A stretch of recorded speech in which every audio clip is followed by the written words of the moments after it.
Menteri Hak Asasi Manusia Natalius Pigai menyoroti wacana penembakan langsung terhadap pelaku begal. Pigai menilai tindakan tersebut tidak dapat dilakukan secara sembarangan karena harus tetap mengacu pada prinsip hukum dan hak asasi manusia. Menteri Hak Asasi Manusia Natalius Pigai menolak wacana Kapolda Lampung, Irjen Halvi Asegaf untuk menembak langsung pelaku begal di tempat.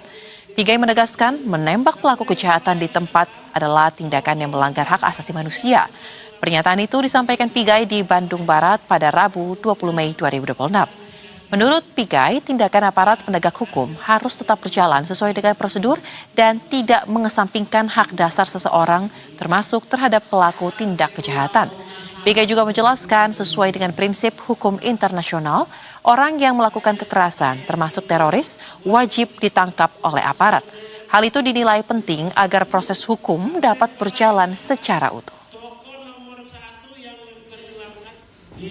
Tidak boleh begal ditembak langsung di tempat. Kata-kata tembak langsung di tempat bertentangan secara prinsipil dengan hak asasi manusia. Kalau bisa, dalam prinsip hukum internasional, orang yang melakukan kekerasan dan tindakan kekerasan termasuk teroris wajib ditangkap. Kenapa wajib ditangkap? Ada dua keuntungan. Satu, nyawanya tidak dirampas. Yang kedua, dia adalah sumber informasi. Data, fakta, informasi ada pada dia. Sehingga penegak hukum bisa menggali data, fakta, informasi dan bisa menyelesaikan pemicunya atau sumbernya. Siapapun tidak boleh merampas hak hidup seorang warga negara tanpa melalui proses dan prosedur hukum yang berlaku dalam sebuah negara. Itu prinsip.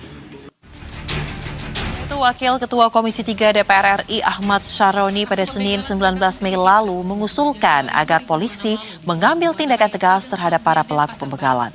Syaroni bahkan meminta polisi agar tidak segan menembak para pelaku begal di tempat. Pernyataan itu Syaroni sampaikan sekaligus merespons langkah Polda Metro Jaya yang baru saja membentuk tim khusus penanganan begal di wilayah Jabodetabek. Lebih lanjut, Syaroni juga mengusulkan agar langkah serupa juga dilakukan oleh Polda lain. Nah, ini juga menjadi konsen ya, karena hanya bukan di wilayah tertentu, misalnya di Makassar. Saya sudah menyampaikan itu ditindak untuk ditembak di tempat. Nah, Polda Metro saat ini juga sudah membuat tim khusus untuk begal tersebut. Nah, tapi kan ada pihak-pihak nih yang melakukan perlawanan seolah-olah ini tidak baik. Ini baik sekali karena untuk memberikan rasa aman dan nyaman warga dimanapun berada. Maka saya menyampaikan itu, semua Polda harus menyikapi ini dengan tindak tegas, yaitu tembak